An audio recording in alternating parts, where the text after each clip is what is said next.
ছাত্ৰ ছাত্ৰীসকল, আজি মই দশম শ্ৰেণীৰ কাৰণে এটা অতি গুৰুত্বপূৰ্ণ পাঠ লৈ আহিছোঁ। সেইটো হৈছে ছাত্ৰ জীৱন আৰু সমাজ সেৱা। এই পাঠটোৰ প্ৰথমতে ভাৱ বিষয়ক কেইটামান প্ৰশ্ন আছে। সেই প্ৰশ্নকেইটাৰ উত্তৰ মই দিবলৈ লৈছোঁ। ১ নম্বৰ ক, লিখকৰ মতে ছাত্ৰ জীৱনৰ প্ৰকৃত উদ্দেশ্য কি কি? উত্তৰ: লিখকৰ মতে শিক্ষাৰ কোনো সীমা নাই। মানুহৰ জীৱনৰ লক্ষ্য কি? কি কাম কৰিলে মানুহ জনম ধৰা সাৰ্থক হয়?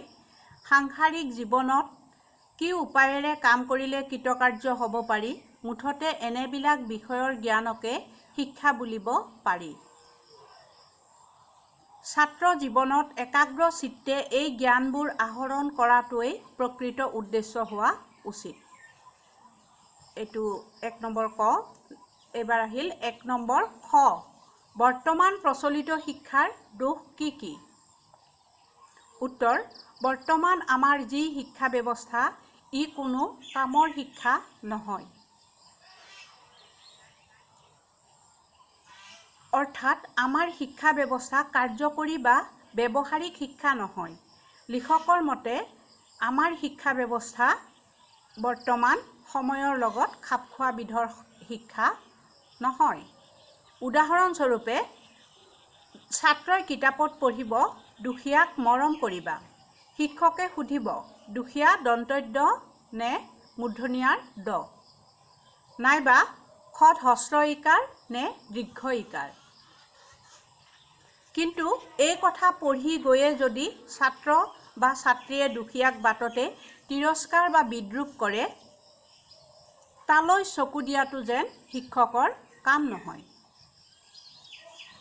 ছাত্ৰ ছাত্ৰীৰ বাপেক মাক সকলেও চাব যে বছৰি তেওঁলোকৰ ল'ৰা বা ছোৱালীজনীয়ে উত্তীৰ্ণ হৈছেনে নাই, বা শ্ৰেণীত প্ৰথম বা দ্বিতীয় হ'ব পাৰিছেনে নাই।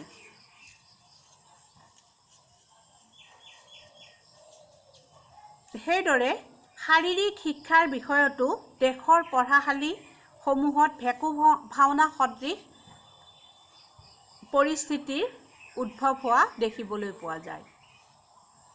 এইটো হৈছে খৰ উত্তৰ। এইবাৰ আহিল গ নম্বৰ প্ৰশ্নটো। ছাত্ৰসকলে কি কি বিষয়ত জ্ঞান লাভ কৰি দেশ সেৱাত ব্ৰতী হ'ব লাগে? উত্তৰ: ছাত্ৰসকলে শিক্ষাৰ শাৰীৰিক, মানসিক, নৈতিক, আধ্যাত্মিক আদি সকলো বিষয়ৰ জ্ঞানেৰে পৰিপুষ্ট হৈহে দেশ সেৱাত ব্ৰতী হ'ব লাগে। খ নম্বৰ প্ৰশ্নটো। ছাত্ৰসকলে কাৰ্যকৰী শিক্ষা ক'ৰ পৰা কিদৰে লাভ কৰিব পাৰে? উত্তৰ: ছাত্ৰসকলে কাৰ্যকৰী শিক্ষাৰ ঠাইস্বৰূপে সম্প্ৰতি গাঁৱতেই নিজৰ কাৰ্যক্ষেত্ৰ বাছি ল'ব পাৰে। কিয়নো আজিৰ গাঁওবোৰ অজ্ঞান আৰু কুসংস্কাৰৰ লীলাভূমি। সকলো মানুহ যেন অজ্ঞান, অচেতন। গাহৰিৰ দৰে পেট পুহি থকাটোৱেই বহুতে জীৱনৰ লক্ষ্য বুলি ভাবে। নিজৰ ঘৈণী আৰু ল'ৰা ছোৱালীৰ বাবে সদায় চিন্তা কৰে। আনৰ মৰম তেওঁলোকে বুজি নাপায়। এচিকটা মাটিৰ বাবে ভায়ে ভায়ে কটাকটি, মৰামৰি কৰি কাছাৰী ঘৰলৈ আহি পাপৰ বেহা বেহাইছে। বহুতে আকৌ আজিকালি কানি, মদ, ভাং আদিত মজি আছে। চাৰিওফালে দেশত কি হ'ব ধৰিছে বা কি হৈ আছে তালৈ কাৰো ভ্ৰূক্ষেপ নাই। দ্বিতীয় পেৰেগ্ৰাফত, দুহালিচা মাটিৰ খেতিত ল'ৰাই ছোৱালীয়ে এঘৰুৱাল মানুহ লোণ তেল কণৰে পৰা মণি, কেৰু, চিমলাই, চুৰিয়ালৈকে সকলো পাবলৈ আশা পালি থাকে। উন্নতিৰ ফালে কাৰো ধাউতি নাই। দিন যাওক, কাপোৰ নেফাটক কৰি কাল বঞ্চিছে।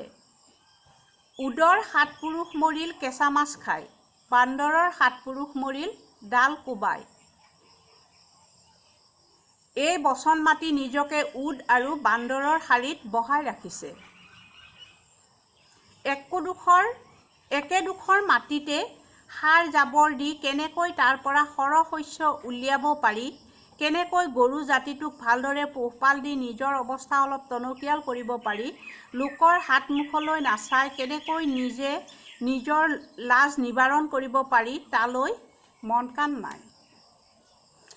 হাই, যি জাতিয়ে লোকৰ হাতমুখলৈ নাচালে নিজৰ ল'ৰা ছোৱালীৰ লাজ নিবাৰণ কৰিব নোৱাৰে, সেই জাতি সভ্যতা সোপান কিমান তলখাপত বুলি নিৰ্ভীক সমালোচক নেওগদেৱে আক্ষেপ কৰিছে।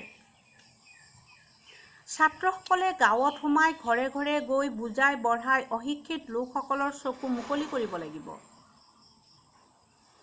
তেওঁলোকৰ নিজ অৱস্থাৰ বিষয়ে চকুৰ আগত দাঙি ধৰিব লাগিব। তেওঁলোকৰ মনৰ পৰা অজ্ঞানতা দূৰ কৰিব লাগিব। কুৰ্চুট কপট আঁতৰোৱাৰ বাবে যত্ন কৰিব লাগিব। নৰিয়া আদি হ'লে উপদেশেৰে বা আন উপায়েৰে সহায় কৰিব লাগিব। উপদেশেৰে বা উদাহৰণেৰে নিজৰ ঘৰ আৰু গাঁওখন একোখন আদৰ্শ গাঁও কৰি গঢ়ি তুলিব লাগিব। এইবোৰ কাম ছাত্ৰৰ কৰ্তব্যৰ বাহিৰ নহয়, কিয়নো এইখিনি কাম তেওঁলোকৰ কাৰ্যকৰী শিক্ষাৰ একোটি পাঠবাথোন। এতিয়া এইটো ইমানতে শেষ হৈছে। এতিয়া হৈছে 19 নম্বৰ প্ৰশ্নটো। লিখকৰ মতে দেশৰ প্ৰকৃত উন্নতি কৰা মানে কিহৰ উন্নতি কৰা? উত্তৰ হৈছে লিখকৰ মতে দেশৰ প্ৰকৃত উন্নতি কৰা মানে গাঁৱৰ উন্নতি কৰা। গাঁওবোৰ উন্নত হ'লেহে দেশ প্ৰগতিৰ পথত অগ্ৰসৰ হ'ব পাৰিব। এইখিনিয়ে। ইয়াৰ পিছত তোমালোকৰ কিবা বুজি নোপোৱা থাকিলে পাঠটো মোক ক'বা, মই আকৌ বুজাই দিবলৈ প্ৰস্তুত আছোঁ। ঠিক আছে?